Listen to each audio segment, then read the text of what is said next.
Jeg er Morten fra Backstage Musikk og står på Martin-fabrikken sammen med en av de største nerdene på bracing i hele verden. Han heter Michael Dickinson, jobber med Repair and Customer Service. Og han skal fortelle oss om bracing og hvordan det påvirker gitaren din. So Mike, you want to start off?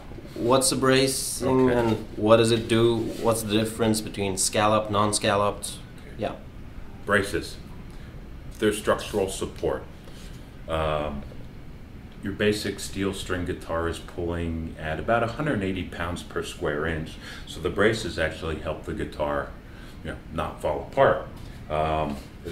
These little swoops, those are what is known as scallops. What scallops do is they take away some of the weight of the wood, but still leave the structural support. Looks like a little bridge. You may drive across some river somewhere. It's the same concept. Two high points and a low point in the middle. A standard brace, that's an unscalloped brace. What scalloping does is it allows the top to be more flexible. Flexible as far as bouncing up and down after you strum a string. The more a top vibrates and bounces up and down, the wider the tonal range you'll get out of the guitar and the more volume you'll get out of a guitar. So if we're taking a D28 versus an HD28, the HD28 has the scallop braces. So generally speaking, that should be a louder guitar and have a wider tonal range. We also do some patterns where we move the location of the X brace. This is a standard X brace location. It's located approximately 1.5 inches from the sound hole. Back in the pre-1939 or so, they were only 1 inch from the sound hole. Okay. The reason we shifted it back was to fight the string tension.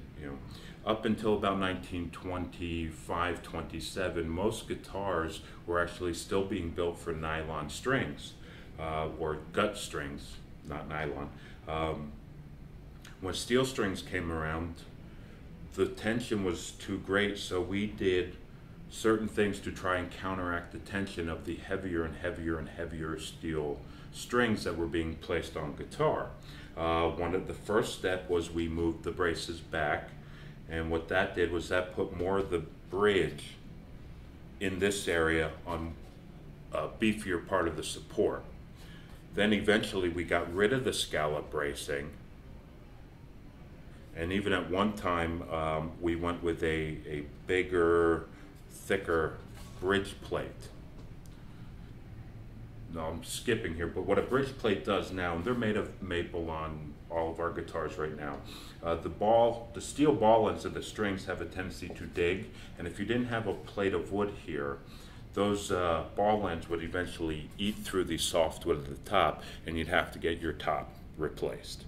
So the bridge plates are made to wear out. They eventually, sooner or later, have to be pulled out and replaced. Now we also have different thickness braces. This is a 1/4 inch. We use 1/4 inch braces on D35s and most of our 3-piece backs and some of our smaller guitars. Same basic concept as the scalloping. What you're trying to do is keep the structural support of the wood, but get rid of some of the weight.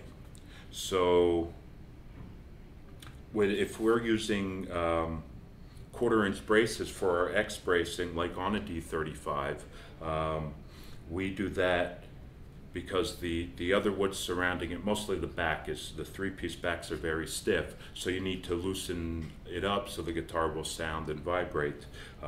So sometimes we won't just scallop, we will actually make the braces skinnier. That's sort of bracing in a nutshell.